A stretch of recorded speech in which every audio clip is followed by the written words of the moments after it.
आज हम लोग पढ़ेंगे नया टॉपिक एंडोस्पर्म। तो चलिए देखते हैं एंडोस्पर्म क्या है और इस एंडोस्पर्म किसे कहते हैं। पिछले वीडियो में थोड़ा सा एंडोस्पर्म के बारे में बताए थे और वो ये बताए थे कि एंडोस्पर्म का फॉर्मेशन कैसे होता है।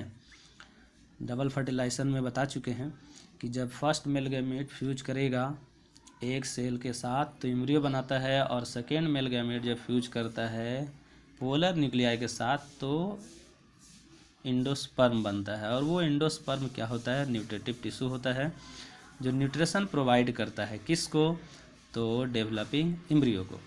तो इसमें चलिए देखते हैं क्या कहता है एंडोस्पर्म के बारे में। सबसे पहले देखिए, endosperm is the nutritive tissue. ये पिछले वीडियो में भी बता चुके हैं कि ये न्यूट्रेटिव टिश्यू है और ये न्यूट्रिशन प्रोवाइड करेगा किसको, फॉर द डेवलपिंग एम्ब्रियो। जो डेवलपिंग एम्ब्रियो है उसको न्यूट्रिशन प्रोवाइड करता है। इन angiosperm the endosperm develops from triploid यानी 3N प्राइमरी एंडोस्पर्म न्यूक्लियस, जिसको पेन कहा जाता है। देखिए एग्जाम ये सवाल पूछा जाता है, पेन का फुल फॉर्म क्या होता है, तो प्राइमरी एंडोस्पर्म न्यूक्लियस।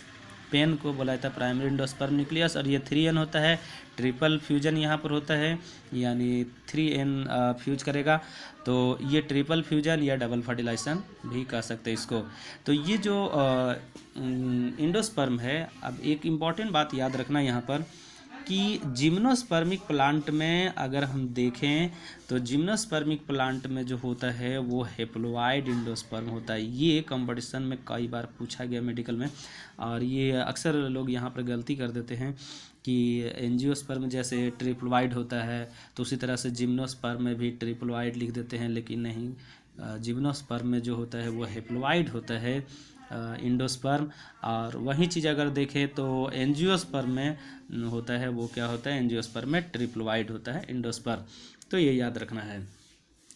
अब यहाँ पर देखिए थोड़ा सा हम लोग पीछे का याद कर लेते हैं। ये एंटीपोडल सेल है, पोलर न्यूक्लियाई है, एक सेल है और दो बगल में वो सिनर्जिड सेल है।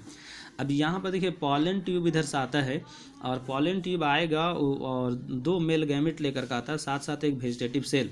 तो दो male gamete, first male gamete हो गया, सेकेंड मेल गैमेट हो गया, और ये वेजिटेटिव सेल जो है वो जो देख रहे हैं वो क्या करता है, बर्स्ट कर जाता है। उसके बाद ये लिबरेट हो जाता है, first male gamete second male gamete, और ये फर्स्ट मेल गैमेट जाकर फ्यूज करेगा एक सेल के साथ, और सेकेंड मेल गैमेट फ्यूज करता है पोलर न्यूक्लियाई के साथ। यहाँ पर देखिए ये दिखाया जा रहा है फिगर में कि फर्स्ट मेल गैमेट जब फ्यूज किया यहाँ पर तो ये सिनगैमी, इसको कहेंगे ये सिनगैमी या फिर इसको फर्टिलाइजेशन कह सकते हैं। ये डिप्लॉइड होगा क्योंकि एन और एन जाकर मिल गया 2N तो डिप्लॉइड। और एम्ब्रियो है, जाइगोट बनता है तो जाइगोट हमेशा डिप्लॉइड होता है। और ये जनरेटिव फर्टिलाइजेशन इसको कह सकते हैं। जनरेटिव फर्टिलाइजेशन ये आगे एम्ब्रियो डेवलप करवाएगा।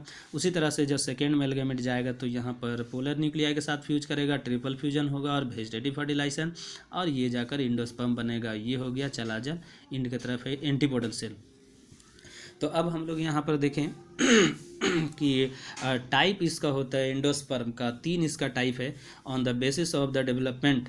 जैसे हो गया endosperm is formed of 3 types, यानी एंडोस्पर्म का कितना 3 टाइप होता है। कौन कौन सा 3 टाइप है उसको देखेंगे।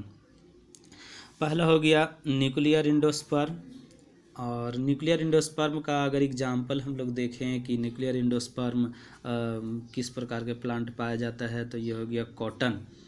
कॉटन जानते हैं, कॉटन हो गया, इसमें न्यूक्लियर एंडोस्पर्म मिलेगा। और दूसरा हो गया जिया मेज, जिया मेज जो मकई होता है इसमें भी आपको मिलेगा। फिर हो गया सिप्सेला, ये प्लांट है। तो ये 3 एग्जाम्पल यहाँ पर जो दिए हैं इसमें ये न्यूक्लियर एंडोस्पर्म पाया जाएगा। दूसरा आ जाइए सेलुलर एंडोस्पर्म, और सेलुलर एंडोस्पर्म देखें तो पेटूनिया हो गया, प्लांट का नाम है। धतूरा हो गया, धतूरा तो जानते ही होंगे, मेडिसिनल प्लांट भी है। पेटूनिया हो गया, धतूरा हो गया, इस तरह का प्लांट में सेलुलर एंडोस्पर्म पाया जाता है। तीसरा हो गया हिलोबियल एंडोस्पर्म, और हिलोबियल एंडोस्पर्म जैसे यूरोमूरस हो गया प्लांट, ये एंडोस्पर्म। अब यहाँ पर देखिए 3 तरह के एंडोस्पर्म है, ये फर्स्ट का जो फिगर दिख रहा है इस तरह का, ये हिलोबियल एंडोस्पर्म में ऐसा स्ट्रक्चर होगा यहाँ पर। दूसरा देखिए फ्री न्यूक्लियर, ये सब न्यूक्लियस है ना, फ्री है। देखिए इस तरह का फ्री न्यूक्लियर यहाँ पर फ्री न्यूक्लियर एंडोस्पर्म है। यहाँ पर देखिए इसमें क्या हो गया, सेल, एक एक सेल करके बना हुआ इस तरह से, तो इसको सेलुलर एंडोस्पर्म कहा जाता है।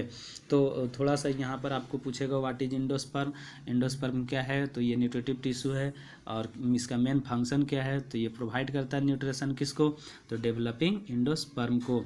उसके बाद ये पूछा जा सकता है इसका टाइप्स कितना होता है, तो मेनली इसका 3 टाइप होता है, याद रखना होगा, न्यूक्लियर एंडोस्पर्म और सेलुलर एंडोस्पर्म और हिलोबियल एंडोस्पर्म, इतना याद रखना है।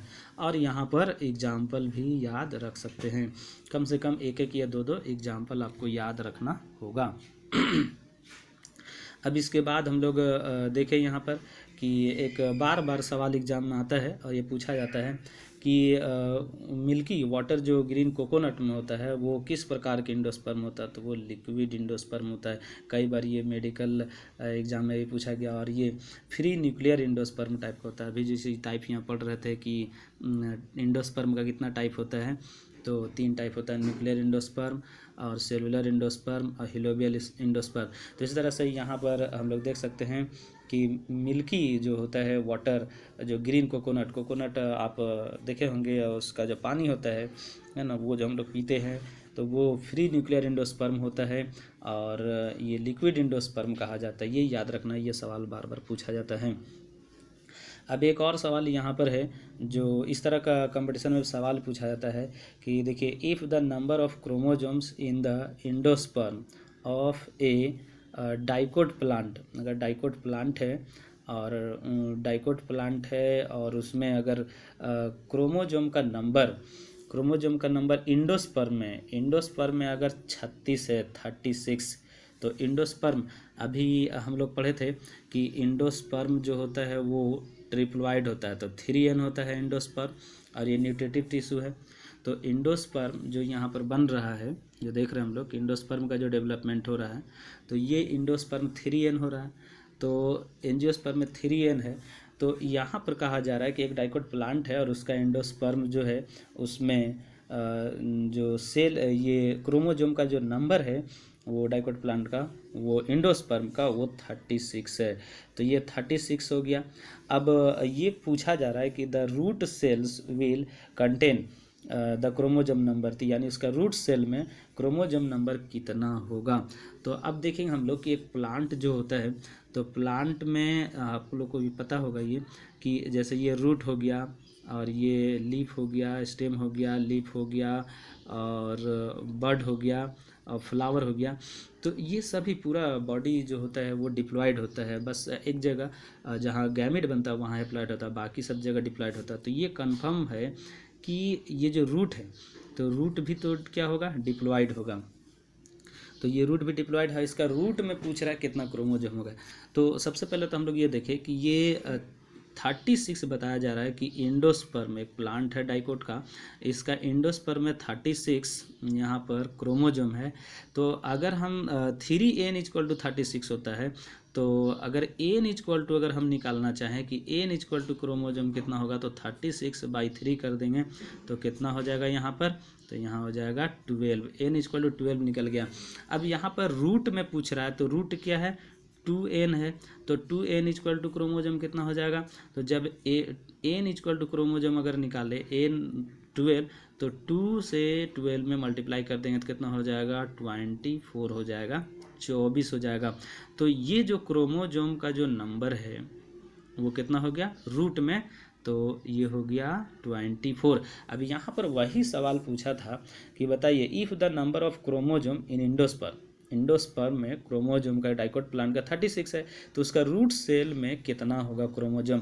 तो रूट सेल में 72 होगा या 28 होगा या 24 होगा या 48 होगा। तो अभी जैसे यहाँ पर हम लोग निकाले देखें कि 3n = अगर 36 यानी एंडोस्पर्म ट्रिप्लॉइड है और 36 क्रोमोजोम है, तो n इक्वल टू हम निकाल सकते हैं, तो 36/3 यानी 12 हो जाएगा।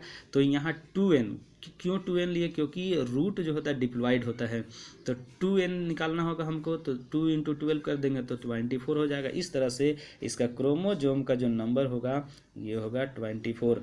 तो ये सवाल, इस तरह का सवाल कंपटीशन में पूछा जाता है, अक्सर आता है, ऐसे कैलकुलेशन बेस्ड क्वेश्चन होता है जो क्रोमोजोम पर बेस्ड होता है, क्रोमोजोम पर आधारित होता है। तो हम लोग को ये एंडोस्पर्म में क्या क्या याद रखना है, एक तो ये याद रखना है कि एंडोस्पर्म है क्या चीज़, व्हाट इज एंडोस्पर्म, और दूसरा याद ये रखना है कि एंडोस्पर्म का टाइप्स कितना होता है, तो इसका 3 टाइप है। और तीसरा याद ये रखना है कि एंडोस्पर्म का जो लिक्विड अगर एंडोस्पर्म अगर बोले तो किस में पाया जाएगा, तो ये पाया जाता है कोकोनट में। और ये इस तरह का एक एग्जाम्पल दे करके बता दिए कि ऐसा भी सवाल यहाँ पर पूछा जाता है एंडोस्पर्म से। एंडोस्पर्म ऐसा टॉपिक है जहाँ से इस तरह से कैलकुलेशन बेस्ड क्वेश्चन बनता है और यहाँ पर ये पूछा जाएगा, इसलिए इसको याद रखना जरूरी है। तो एंडोस्पर्म में आपको इतना याद रखना है, और एंडोस्पर्म से 2 या 3 नंबर का सवाल पूछेगा, तो अगर इतना आप एंडोस्पर्म लिख देते हैं तो आपका हो जाएगा कंप्लीट। तो चलिए आज यहीं तक, और नेक्स्ट क्लास में हम लोग नया टॉपिक देखेंगे। तो आज यहीं तक हम लोग देखते हैं, नेक्स्ट क्लास में मिलते हैं। Okay bye, thank you.